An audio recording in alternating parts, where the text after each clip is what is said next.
So, fan maintenance and or repair. Three old fans I have here. I think they all function. We've got a couple different styles. This one does not have a switch. Simply plug it in and let it go. Same thing with this one. No switch. Plug it in. It's on. This larger one, it does have a power switch. That makes it a little more complicated because you've got a little more going on inside there, but not much more complicated. What does make this one quite a bit more complicated is an oscillating fan. There is a mechanism here. I'm going to knock them all over. There's a mechanism here that lets the fan oscillate. So this is the most complicated of the three. I think they all still work. It's been years since I've plugged them in. So we're going to plug them in right now just to see which one I will likely be taking apart. We'll give power to this dude.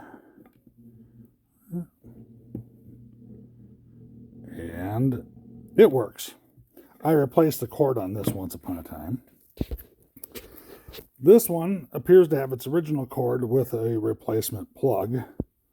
We'll throw power on that and see what happens.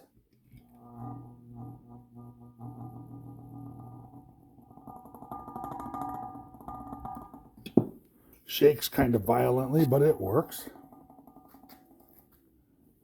Now this last one, the oscillator, the cord, the plug is shot, so I've temporarily wired up another cord on here. We'll see if that goes.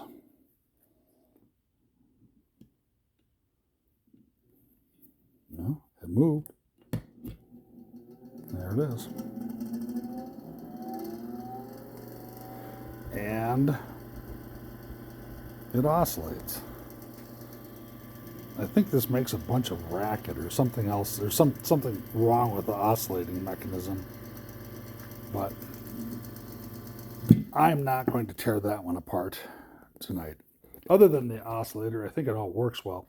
The biggest trick to getting at these motors is taking the shroud off.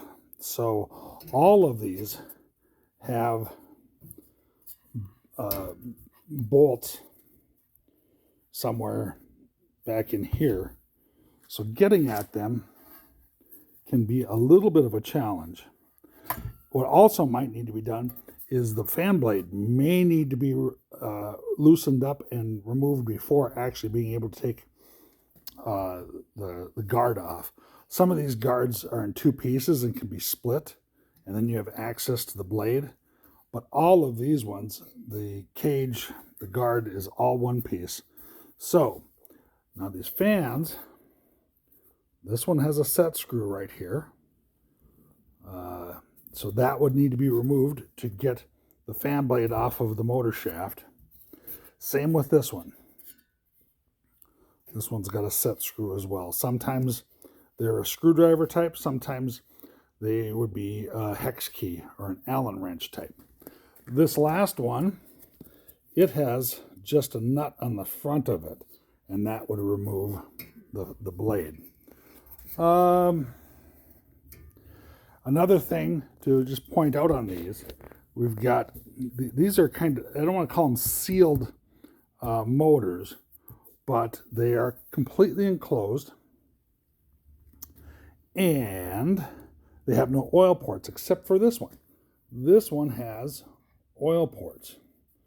So if you're in a situation where your fan has oil ports like that, which actually say oil, you would want to put a couple of drops of light machine oil in there. Electric motor oil is probably the preferential type, and it's actually something you can get. It's called electric motor oil.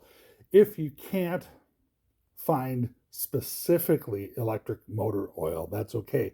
what you're looking for is a 20 weight oil. It's got the right viscosity for electric motors. Just a couple drops. But what I'd want to do is I'd want to clean this out first. And if you're going to totally disassemble it, which I kind of will in photos, if you're going to totally disassemble it, you don't have to worry about, well, you still have to clean it. Never mind what I was saying. This product here, Electromotive Electric Parts Cleaner, is completely safe to spray down the inside of the motor housing, and I strongly recommend that. You may not even have to take it apart at all to make things work, but this will do a great job of cleaning the gunk out. Wear gloves and do it in some place where you're not afraid to let the drips go where they may. Another product that would work, but it's not specifically for electrical motors, is this electronic cleaner.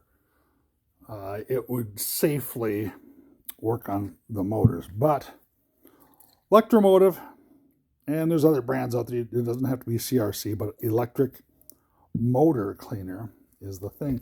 Spray it all down in here, and then again, gloves, safety glasses, or goggles, or something like that. But spray it all down in here, let it dry out, drip out. I would also recommend blowing it out with compressed air or a can of like keyboard cleaner.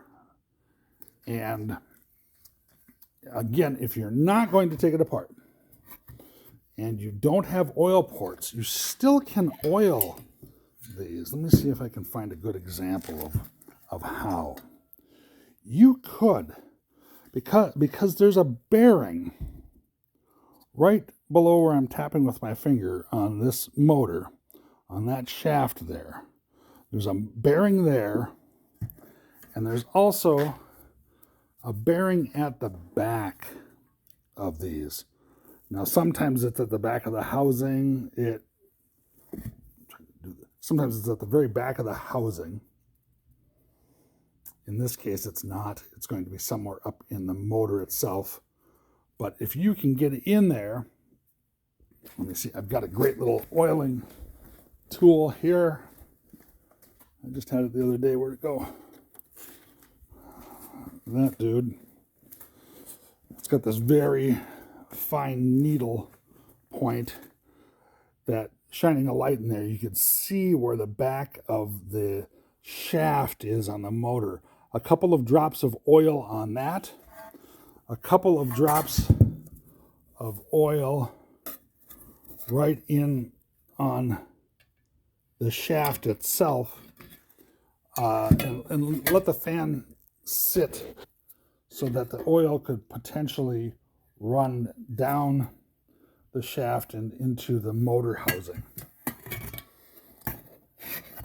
And that's what you could do to clean out the fan and lubricate it without disassembling it. So I'm not going to disassemble these on video. I'm going to do it in photos. And I think I might take this one apart, because I don't want to get into the oscillating mechanism here tonight. That's more than I care to do. But this little dude might be a perfect one to take apart, clean up, and maybe even put a new cord on it. I really like the idea that it has the old original cord still, but I don't like that aftermarket replacement plug. So I'll think about that, but I'll tear it down because no matter what, no matter how this one comes apart or this one comes apart or this one comes apart, they're all going to be the same principle. There should be 2 bolts of some sort that run through the motor to hold it in place, and they may actually be, we see these 2 bolts that are holding the fan on. those may run right through the motor and be the overall part that holds the motor together. A big thing to remember, there's nothing surprising in here. There shouldn't be. There's no springs. There's nothing. There should be nothing that's just going to fall apart, and it's not a clockwork. It's not anything special. It is an electric motor with a blade on it. That's all. That's all it is. There's no difference between that and this motor right here with a pulley on it. They're exactly the same in principle. This one's just a bigger motor. So there's really not much to it. A winding and a shaft and some other parts that all just kind of stay together. It shouldn't go springing apart. Anyway, I will tear into this one, get it cleaned up, make it look cool again, hopefully.